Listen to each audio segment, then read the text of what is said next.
Good evening. We are back to the study of the Spirit's book.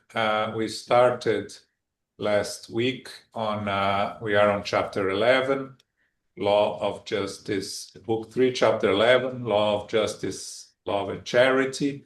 We started with charity and loving your neighbor. I'm going to ask Philip to read. We did 886 and 887, but they are very relevant questions, so I think it's important for us to revisit these two questions, and then we take it from there. Okay, Philip? 886. What is the true meaning of the word charity as used by Jesus? Benevolence for everyone, indulgence towards the imperfections of others, and forgiveness of offenses. Love and charity complement the law of justice, since loving your neighbor is to do to them all the good in our power, all that we would wish to be done to ourselves. This is the meaning behind Jesus' words, "You shall love your neighbor as yourself." According to Jesus, charity is not restricted to giving alms, but covers all our relations with our fellow human beings, whether inferior, equal, or superior. It preaches indulgence on our part because we need the same ourselves. It forbids us from humiliating the unfortunate, as it too often done. How many of us lavish respect and attention on the rich, yet think that being civil to the poor is not worth the time or effort? Yet, the more deplorable the situation of the poor, the more painstakingly we should refrain from adding humiliation to their misfortune. Those who are truly kind try to elevate others to their level by reducing the distance between them. 887. Yes. Jesus also said, "Love your enemies." Does this contradict our natural tendency? And isn't unfriendliness due to a lack of sympathy between spirits? You cannot possibly love your enemies tenderly and passionately. That is not what he meant. To love one's enemies is to forgive them and give them good in return for evil. In this way, you place yourselves above them, whereas by seeking revenge, you would place yourselves beneath them. Thanks, Philip. So just to recap, the important things we need to remember here is the true meaning of the word charity as used by Jesus, benevolence for everyone, indulgence towards the imperfections of others, forgiveness of offenses. These are the main characteristics of the charitable person according to the definition that Jesus gives us of the word. And this all belongs to the law of justice, love, and charity. But this includes also when Jesus said, love your enemies. And it goes against our very nature to love our enemies. So the explanation provided by the spirits is, it doesn't mean love your enemies like you love your family, you love your partner, you love your children. It means not to give back to them what they are giving to you. So if they are sending you sentiments, vibrations of hatred, of anger, of hatred, you send pure sentiments, prayers for them to be assisted, prayers for them to be helped. It doesn't mean to live with them, to share with them your life. It just means not to give them back what they are giving to us. That's the true sense of love your enemies. Of course, eventually, as we continue to progress, we are all going to be brothers and sisters as perfected spirits, we are going to love all equally. But on our path to reach that level, we need to learn not to treat those that have differences, problems, or consider ourselves enemies the same way they treat us. We need to treat them with kindness, with uh, positive sentiments and vibrations. Okay? Any questions, comments on this two here? Okay, 888. Let's start. What should we think of almsgiving? To be reduced to begging degrades people, both morally and physically. It wears them down. In a society based on divine law and justice, a provision would be made for assisting the weak without humiliating them. This way, everyone who is unable to work would be guaranteed the means necessary to live so as not to leave their life at the mercy of chance and individual goodwill. Are you criticizing the practice of giving alms? No. Giving money to the poor is not what is reprehensible. The problem is the way in which it is too often done. Those who understand charity as preached by Jesus seek out the needy themselves without waiting for them to hold out their hand. True charity is always gentle and compassionate because the manner of practicing kindness is as important as the deed itself. A service, when gracefully rendered, has twice as much merit.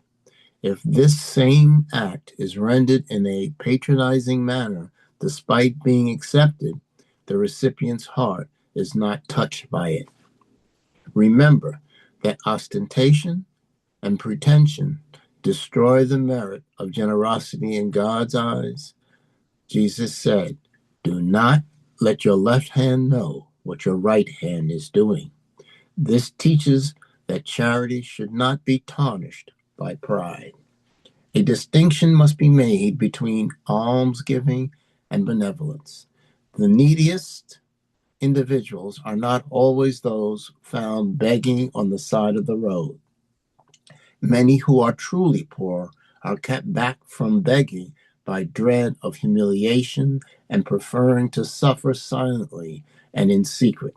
Those who are truly humane seek out this hidden misery and relieves it without any form of pretension. Love one another is the divine law by which God governs all the worlds of the universe. Love is the law of attraction for living and organized beings, and attraction is the law of love for inorganic matter. Never forget that all spirits, regardless of the degree of advancement, whether reincarnated or errant, are always placed between a more elevated spirit who guides and protects them and a less evolved one towards which they have the same duties to fulfill. Be charitable and not just by coldly tossing a coin to a beggar who dares to ask for it from you, but by seeking out the poverty that hides itself from plain view. Be indulgent to the faults and weaknesses of those around you. Instead of despising the ignorant and vicious, educate them and make them better. Be gentle and compassionate to those lagging behind you and act the same with respect to the humblest beings of creation, and you will have obeyed God's law. St. Vincent de Paul. Okay, so this long answer is given to us by St. Vincent of Paul, who was a very generous and charitable friar at his time that dedicated his life to help the poor. The concept of charity is generally understood by giving alms, by giving money to those in need. And what the spirits are telling us here, that in a society based on divine law and justice, assisting the weak would be done without the need to give alms to anyone. Everyone who is unable to work would be guaranteed the means necessary to live. Of course, we are far from a perfect society. We are actually still contaminated by the evil twins, as they were talking about it in the weekend in Orlando, selfish and pride. So it's difficult for us to think of others, not even in the same way we think of ourselves, because think of others before we think of ourselves, we are still way far from that. But think of others in the same way we think of ourselves, it's the aim that we are still very far from achieving also. So the act of giving money to the poor is not wrong per se. Is how it's done and the intention, because most of us, unfortunately, we give money to get rid of our guilty conscience and get rid of to not have to look at them. I always remember that movie that I watched. I forgot the name, where this guy from Texas gives some money to a homeless and enters into a conversation with the homeless. This is a true story, and then they become friends. He takes care of him. They end up writing books together on how to help. And the first interaction that they had, the homeless told him, listen, do you think that the $5 you are giving me is going to make any difference? Tomorrow I'll need another $5. But the way you interact with me, the way you look at me, and the way you make me feel like I exist, that's the difference, right? Because most people look at us and turn away from us, thinking that we don't exist. So the understanding of how to help those in need is something that we are still far from being able to do. Of course, again, it's better to give money than not to do anything. It's already a start.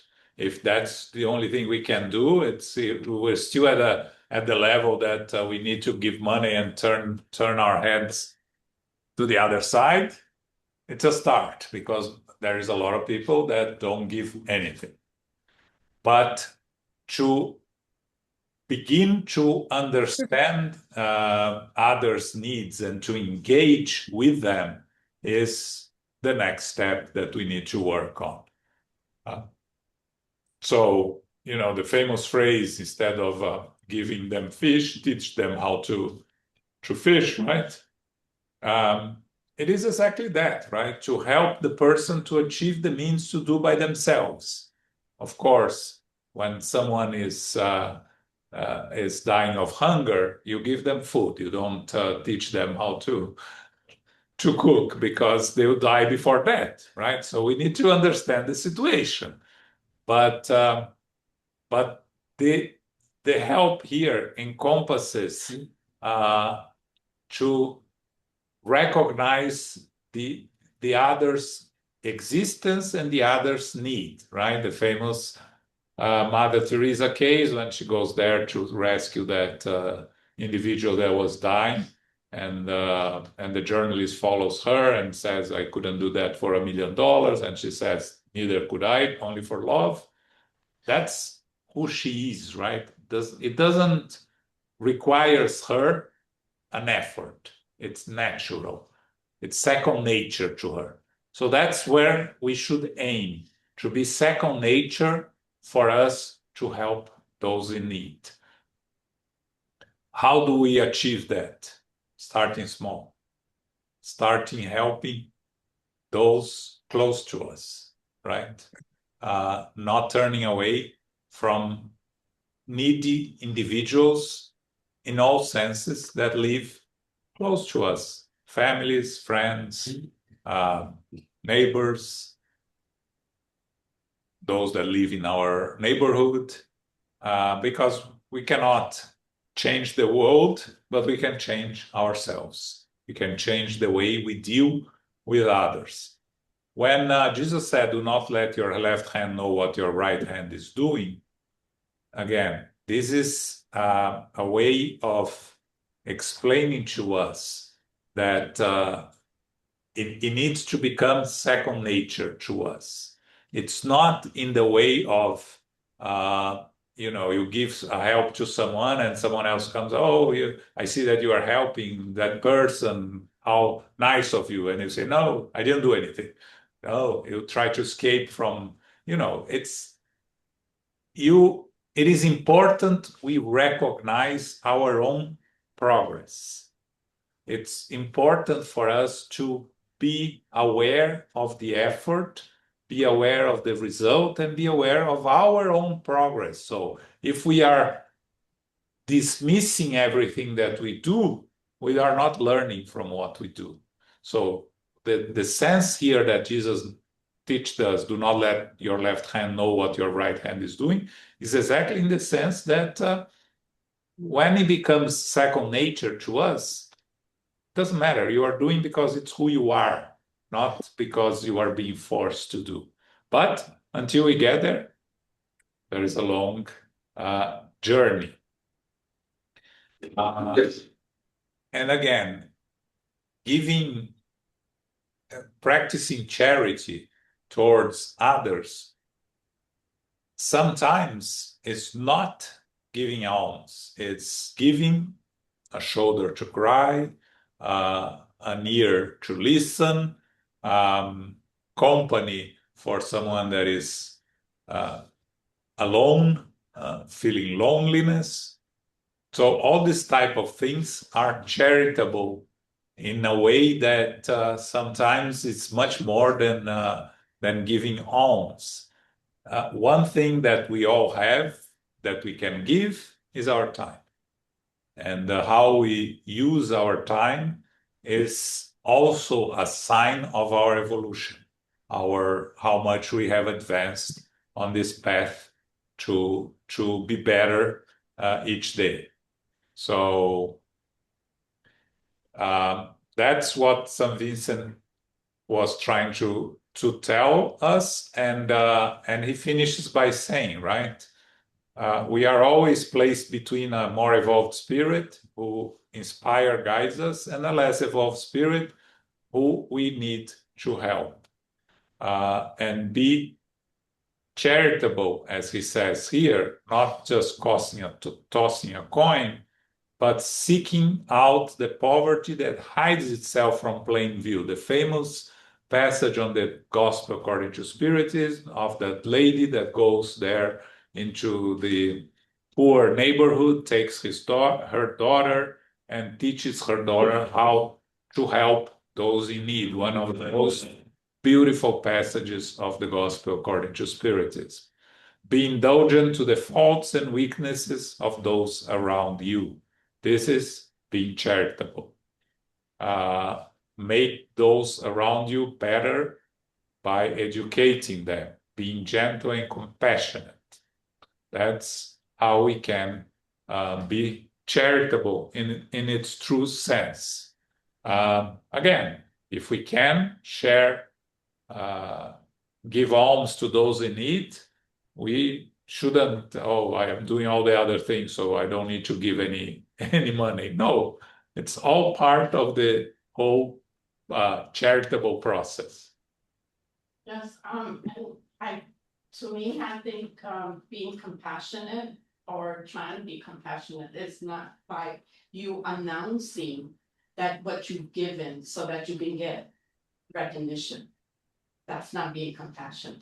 Yes, you're right. And the Spirit says that if you are announcing or you're putting your name on buildings, you are already receiving the recognition here on this material world. You are not going to get the recognition on the spiritual world, right? So, of course, if someone is donating money to a hospital, which is something very noble, and they want their name in the how do you call the pavilion or the wing. It's better than not doing anything, right? So it's part of the evolutionary process. People still need this recognition at our level of evolution. So we're not going to criticize those that put their names in charitable buildings, because at least they are doing something, right, to help, and it's important. But understanding that the moment they put their name in the building, they are receiving their reward. Their material reward is there. There's nothing else for them. So you go to the doing your left hand, not allowing your right hand to see what you're doing. You give the money to build the wing because the hospital needs the wing, not because you want your name there, right? Of course, in a society that we live, there are social obligations that may force us to be recognized, because in this way, sometimes you give the example to others, right? You generate the positive envy of others that will force others to do the same. But this is signs of our inferiority as a society. But we need to do what's right for society, and sometimes we have to do things that are not what we would like to do if they're important. Okay. This answer is so long and so complex. I mean, you could spend 2 hours easily in each paragraph over here. There is a famous phrase of Reagan, right? The success of a program of assistance is not measured by how many members we have in it, but how many members we take out of it. I think it's very important. There's a lot with this answer over here, that it society that across the spirit here, right, acts according to God's justice. Once it seeks to prevent poverty, it wants to prevent poverty. It can only do that through education. We're gonna come out into education being the basis, the foundation for a good society to be free of those kind of things. Unfortunately, it happens, so you have to go through stages. First stage, take care of the millions. The guy is hungry. It's too weak to lift up a fishing pole. Don't try to teach him how to fish, because he cannot even lift up the fishing pole again. You pass that stage, you go to the second stage. Now let's try to create the likeness of learning on that individual, because you cannot teach someone who does not like to learn. So take appreciation in learning, instruct the second stage. That is charity. And that's a charity that cannot be measured with a number, with a dollar sign. That is moral, spiritual charity. And you go stage by stage so you create that society. Right in the book Republic, Plato's Republic, and when Socrates is create the perfect society, talks a lot about those things. You know how you go that's by stages, evolving, but the foundation is education. You have to provide education for individuals. Yeah.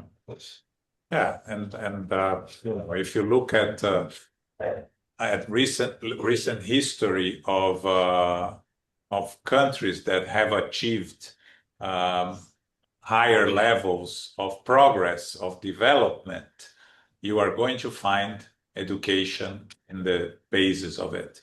South Korea, it's the greatest example. In 1950s, South Korea was a poor country. Now it's a developed country. It's one of the countries that have the most strict and and comprehensive education system in the world, right? Children go to the school the whole day and go home and continue studying. It's a very difficult it's and challenging society for children and youth because they are forced to study and to have an objective in life and to have a target in terms of profession. Again, it has its problems because you have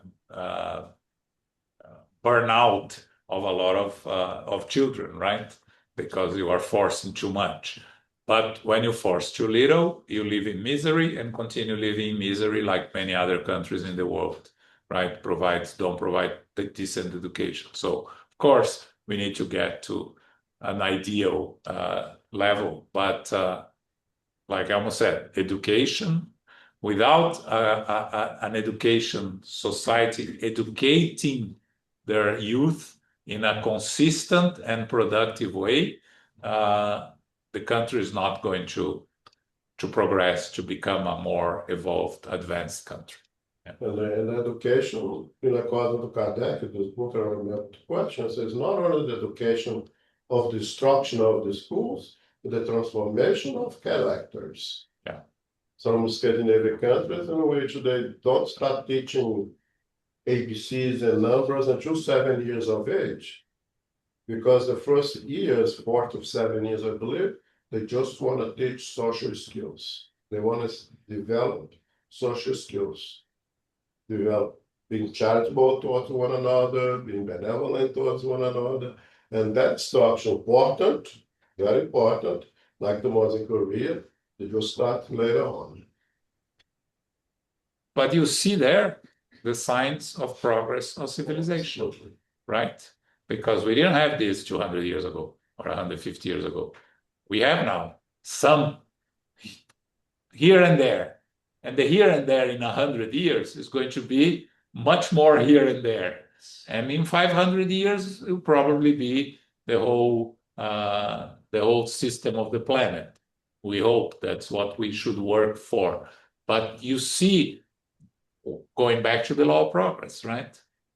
We are progressing, not the way we should. All right. We talked, Elmo mentioned last week, right? If we had, if they had conquered the new lands in a different way, we would be much better today, right? With less prejudice, less racism and other things. But, it is progress in a sense that when we look with a bird's eye view of society is progressing, both morally and intellectually, because we are shocked by things today that were normal 200-300 years ago, right? I talked about death penalty last week, right? That was accepted and everywhere it had death penalty. Now in developed countries, parts of this country on. So we are progressing, but we still need to learn. Okay, 889. Aren't there people reduced to begging due to their own fault? Of course. But if a complete moral education had taught them to practice God's law, they would not have fallen victim to the excesses that caused their demise. The improvement of your world ultimately relies on spreading this education. What we just discussed here, right? Education. In the end, of course, there are people reduced to begging. I saw a statistic. The more than the majority of homeless people in New York City has mental problems, right? Are victims of drugs or other types of mental problems, or so. sometimes we need a better society to take care of these people. Of course, the way that they are being taken care nowadays, presently, is not the right way, definitely, because we cannot improve their situation and we cannot reduce the number, right? But there are those, if you remove the mental diseases, which is an issue, right? There are those that are there begging because of their own issues that misbehaving in their lives, not taking care of their own uh, things of their, how to their houses, their work. So there are consequences of their own fault. But again, we go back to complete moral education. If a complete moral education had taught them to practice law, they would have not have fallen victim to the excesses that caused their demise. So as we continue progressing, we are going to find better ways to take care of those individuals that are at the margin of society, and we are going to improve the quality of treatment for the mental issues that exist, right? In the past, all those with mental issues were put in institutions and left to die there, discarded in institutions. Nowadays, we are facing the other side of the problem, which is they are not kept into institutions long enough to be healed or to improve. They are let go as soon as they are stabilized. And with that, they go back to old habits very quickly and creates the same problem. So clearly, the previous solution was not the good one. Yeah. And this one is also not good one. We need to a better way of treating them to put them back into society when they are able to deal with their own issues, because we are putting them back into society before they are ready to deal with their own mental issues, right? And then they stop taking the medicine, they cannot afford medicine. I was about to say, Yeah. the medicine they need and also the addictions itself, right? Yeah. Because I think it's a one whole package with the mental disease, lack of medication, lack of assistance, and the addiction of our things. Yeah. It's a whole package.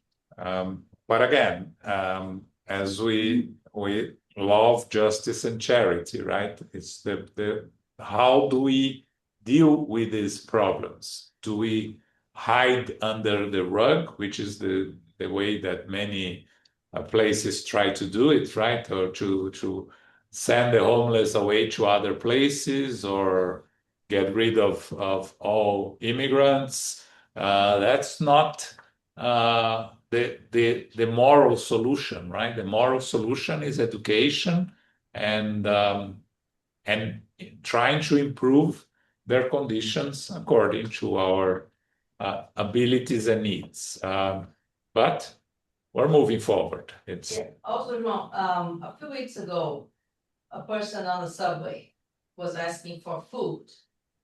I said, I don't have any food, but on Tuesdays, I gave the address on First Avenue. You can go and have a plate of food or a dinner at 6 o'clock. Go there, line up. I think it was Wednesday, Thursday. It does not help me. It's Tuesday. I said, yeah, next week will be Tuesday again. I know that I need to improve my tone of voice because it was exactly like one.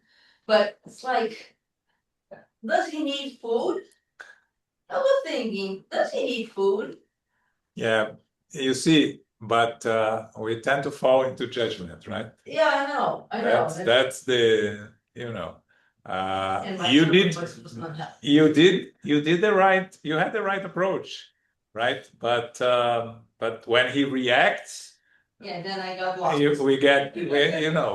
but it's a learning exercise, right?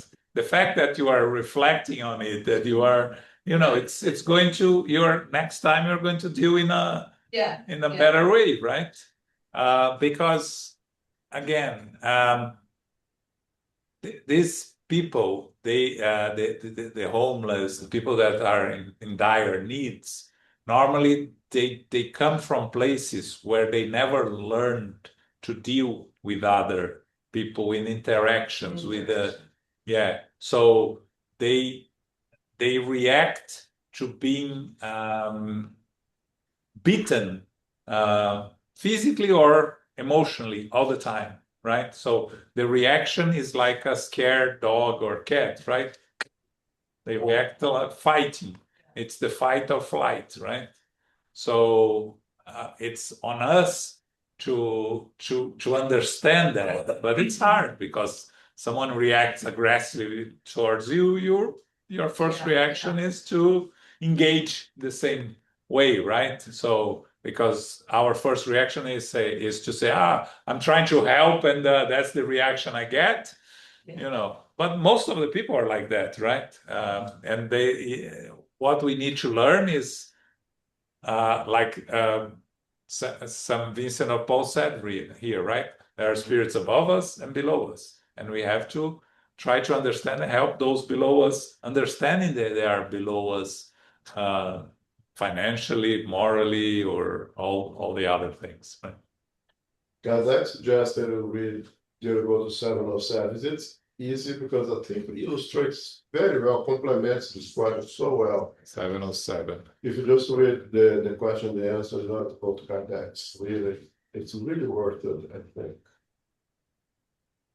It's just like you trying to help, and if you have like leftovers in your bag that you're getting out of a restaurant and you give it to someone, and then they ask you, so is there a fork in there? And oh my God, I felt so guilty because there wasn't. Yeah. So I don't really bad, so it's taught me for next time when I give food or something, make sure that I have With the fork, a fork in there. And so it backfired.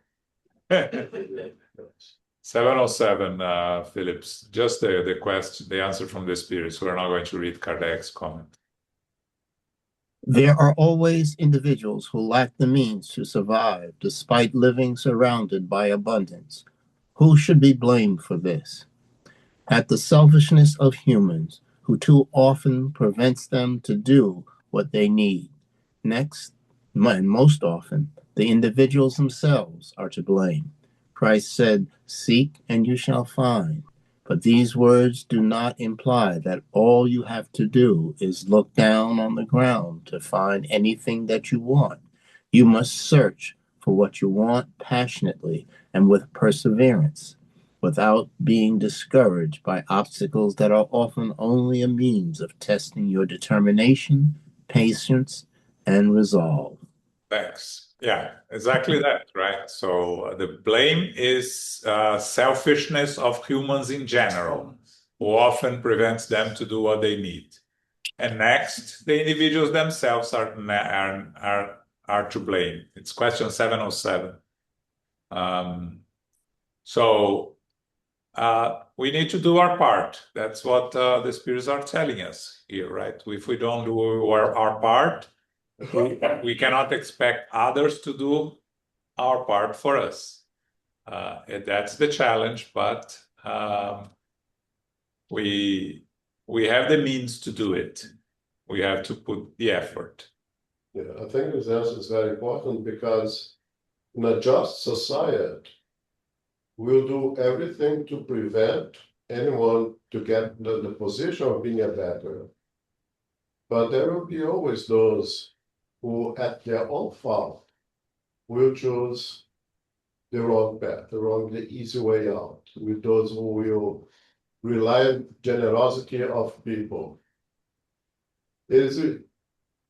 If we live in a society where people has the right to make choices, options, there will be those who will go against what society is offering. There will be the beggars out there, but there will be minimum. And then now the question comes, what is our responsibility towards them? To educate them, or you have the opportunity to do better. Am I responsible now to support your laziness? according to this, a just society that really do everything to prevent people to become beggars. But if individuals make their choices, what is society to do now? To continue to support that behavior, to try to redirect them towards being more self-sufficient, because unfortunately begging has become kind of a profession. Yeah. People live out of it. Yeah. Right? And some people make actually pretty good money out of it. What is our responsibility? And then we come to the problem of being judgmental. We are judgmental, I'm sorry.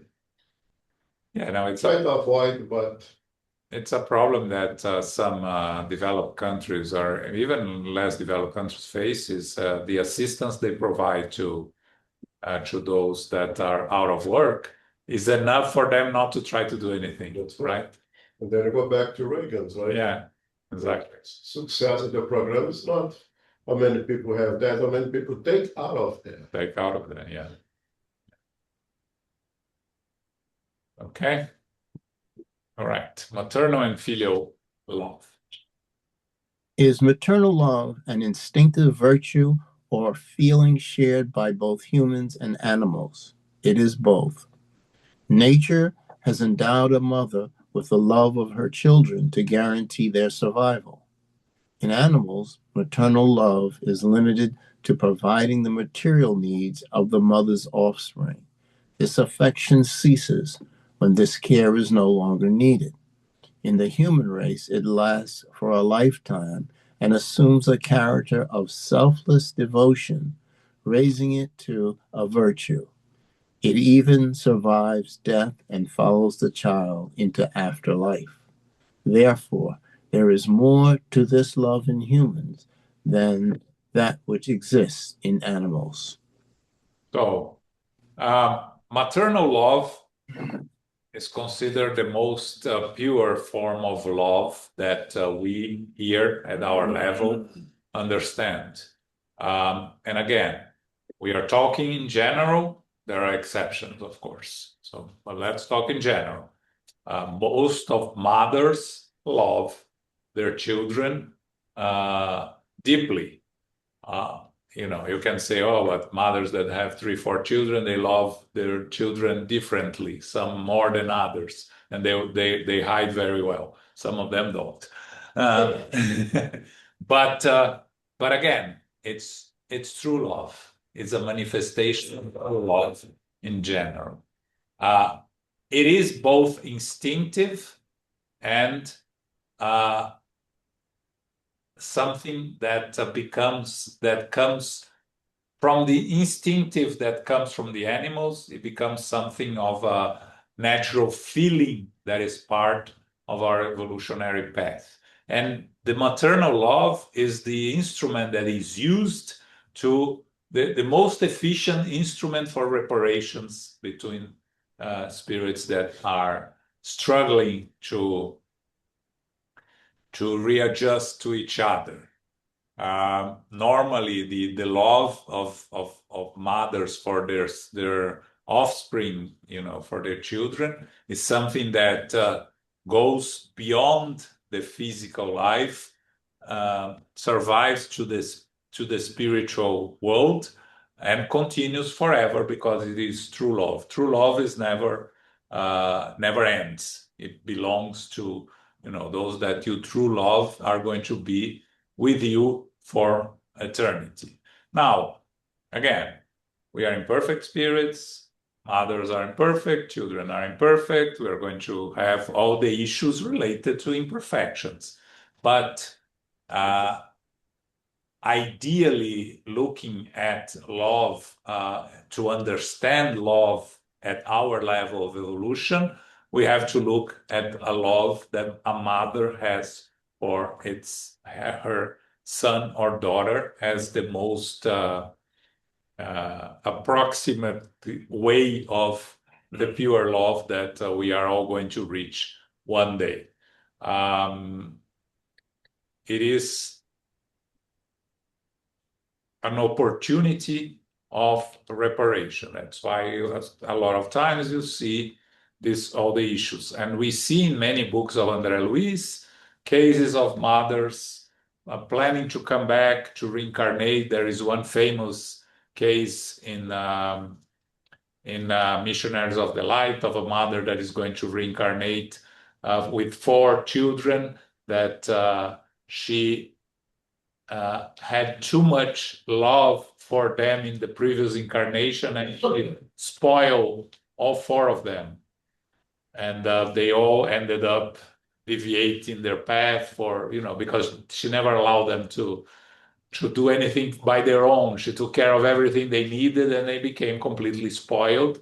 And she was coming back to be a mother again of the 4 of them, but this time 3 of them would come with mental or physical limitations, and the girl would come to be her right hand in helping the other 3. So excess love does not exist, but imperfect love does exist. This is a typical case of excessive love used imperfectly, right? There's nothing wrong with the love that she felt for the children, but you need to educate your children. You need to allow them to grow by themselves, to make their mistakes, to learn from their mistakes, right? And it's something that parents struggle with a lot of times. Yeah, I call it a controlled passion. Being passionate, what was one of the speakers said that passion is like the horse that you mount. If you control it, it takes you to where you want to go. If you lose control it, then it takes wherever it wants to take you. Yeah. So this kind of what you call misguided love, it's misguided passion. Yeah. Because love is love. Yes, love is love. No, yeah, and you cannot say that she loved them too much. No, she loved them. Not in my book. Yeah, she loved them. It's just that she didn't know how to Control passion. Yeah, to control this, to use this love in a productive way for the children. Yeah. In the previous answer from St. Vincent, you have a sentence of it, I think, very important here. That it said that love is the law of attraction for living and organized beings, and attraction is the law of love for the inorganic matter. So everything is love. And the ability to express that love progresses as we progress. So at the level of inorganic is the law of attraction. While molecules attract to molecules, crystals attract to crystals, right? As we evolve, the quality of our ability to express the love of God increases. And I think that maternal love is at our stage the greatest expression of that energy that God provides to all of us, to all of his creatures. Yeah. And of course, if someone is going to ask, well, what about paternal love? It's not the same, right? Are there exceptions? Are there cases and the father loves their children more than the mother? Yes, of course, because there are always exceptions to the rule. But the rule is that the maternal love is more, it's greater than the paternal love. On this maternal love, of course, you have to take into consideration the level of involvement of the mother. Yes. Not only the connection the mother with the children, because we don't know their past, or the relationship on the past. We not necessarily had a relationship before, but all the things we came to adjust. And then also the level of involvement of the mother, right? Yeah. Mother involved, the easier and the better will be the expression of the love of God by that mother. Yeah. But that word we use evolved here just to make sure that you're not talking about this whole intellectual and moral involvement, because very simple individuals may have tremendous amount of love equal Yeah, yeah. to those that you would consider to be more eloquent, more cultured and everything else. So a simple individual with minimal education may mother yourself express the same amount of love as someone else that Yeah. would consider to be more involved. Yeah. The book we're studying on a group that we have on Wednesday in Brazil with Portuguese, which is craziness and obsession. I don't know. Loucura is great. I don't know. It's loucura. How do you translate that? Yeah. Well, anyway, we just discussed a case of an obsession that was so strong that the boy was mentally challenged, and the father was the dialoguer, and it takes place in the spiritual world. The discussion, right? The mediumship meeting happens in the physical world, and then when he finishes, goes, and they have another one in the spiritual world, and they are all brought there, and they end up convincing the obsessor to leave the kid, to let the kid go free. But he said, if I let him go free, we are so interconnected that he's going to die. And then the father is taken aback, right? So, and he doesn't know what to say. The mother is there also, right? And the mother says, let God's will be done. So that's love. That's the true love of a mother, knowing to let it go for the healing of her son, right? It's hard, but that's the true love of a mother. And you see again, the father was also very kind, but he hesitated. The mother was the one that said, first, let God's will be done. Yeah. Okay, we have one more. 891? Yeah. Since maternal love is natural, why mothers hate their children and often from birth? The absence of maternal love is sometimes a trial chosen by the spirit of the child, or a form of atonement if the child has been a bad father, mother, or child in a prior life. In any case, a bad mother can only embody a bad spirit who tries to make the child fail in the chosen trial. This violation of natural law does not go unpunished, and the spirit of the child is rewarded for the obstacles it overcomes. Okay, so this question talks about the exception, right? And we know that exists. There are some others that hate their children, that they're not, or sometimes, hate is more difficult, but sometimes they don't really love their children, right? This is readjustments. This is karma. This is consequences of the past. Of course, as Luisa said, the mother being evolved. This is not an evolved spirit in a sense that understands, has the true love inside of her yet.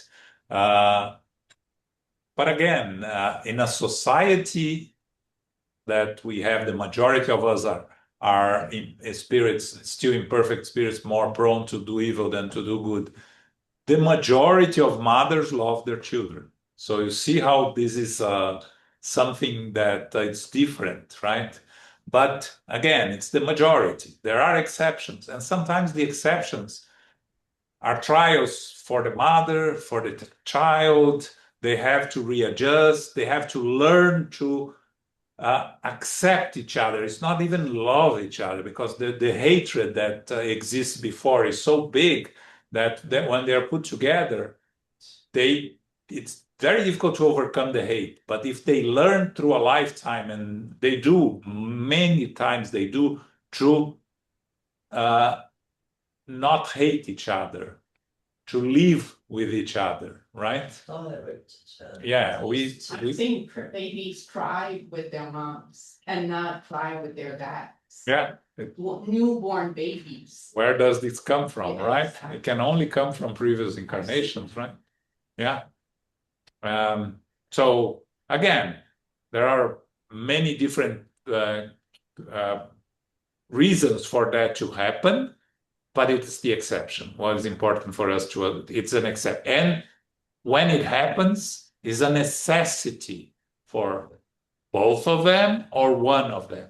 Sometimes a child, let's say a spirit that abused parents, killed their parents in a previous existence, things like that, they are going to be born in a family where the parents do not care or mistreat them, for them to learn how the importance of having loving parents.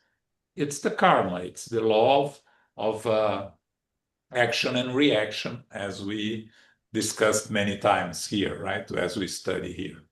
Okay. I think it's important to note that it says over here is a trial or torment for the child who needs to go through that bad experience for the mistakes of the past. And yet, we know that a mother was not placed over here to be a bad mother. No. It's even hard to, how is that possible? Now, this kid needs to go to try to have a bad mother, but say the mother is not supposed to be bad. You know, the spirits know which one of those wombs is less likely, right, to be able to express maternal love. Yes. Yeah, that's a very important point also. We have free will. Go back to the previous chapter, free will. So the mother, she doesn't have the ability to express true maternal love, but maybe she'll change. Maybe she'll come here and she'll, see the baby and fall in love with the baby. Happens, right? So lucky baby that will have to. But all right, so our time is out. But we have only one question. Let's just read the last one because it's something on what we discussed here. When parents have children who cause them grief, are they excused for not feeling the same tenderness they would have felt if the children's behavior had been different? No, because parents are responsible for training their children, and their mission is to put forth every possible effort to lead them to the right road. Besides, grief of the parents is often the consequence of the bad habits they have allowed their children to adopt from birth. They are forced to reap what they sow. Yeah, so the question here is talking about the children. If there are children that cause them pain, cause them suffering, are they excused for not feeling the same love that they should have felt if the children's behavior is different? Well, then their love is a result of pride and not of real love, right? Because if you really love your child, you are going to try to help them understanding their limitations and accepting their limitations. If your objective here is to educate them and to prepare them to be better spirits. Understanding according to spirit is that each one is an individual spirit, each one is have their level of evolution, is to accept their limitations. If you have a clean conscience that you put the best effort, you are going to suffer, you are going to feel pain, yes, but you have a clean conscience. I did the best that I could, of course, according to our limitations. But sometimes the bad habits are a consequence of our education, our miseducation, right? So when that happens, it's our own responsibility. Okay? All right, we stop here. Next week, we started moral perfection.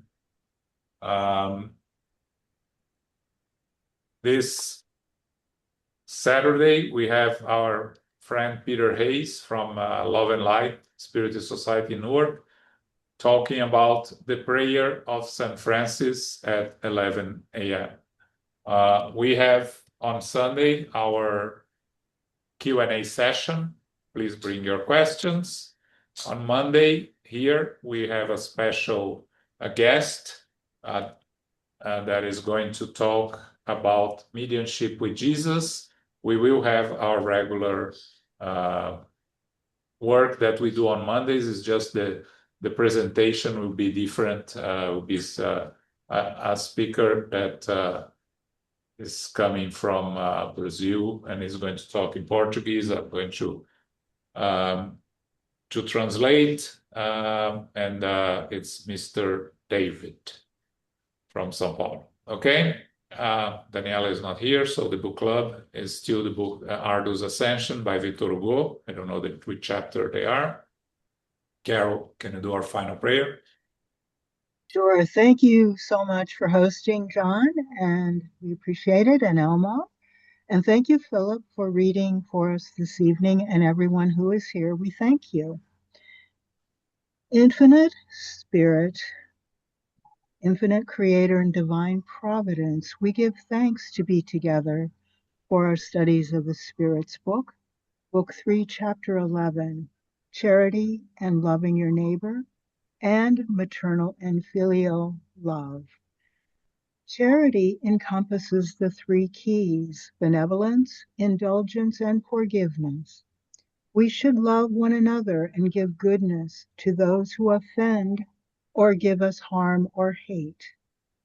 Giving alms or money may be helpful, but true charity gives with unselfish kindness, humility, and understanding. What is our intention and what is the need? Giving should be second nature. Moral and intellectual education improves our society and world. May we do our part to assist. Maternal love is the pure form of love. It's part of the evolutionary path and has material and spiritual aspects, and it may actually be a trial or atonement during the reincarnational adjustment. We give thanks to our spiritual benefactors and the good spirits for guiding and inspiring us this evening.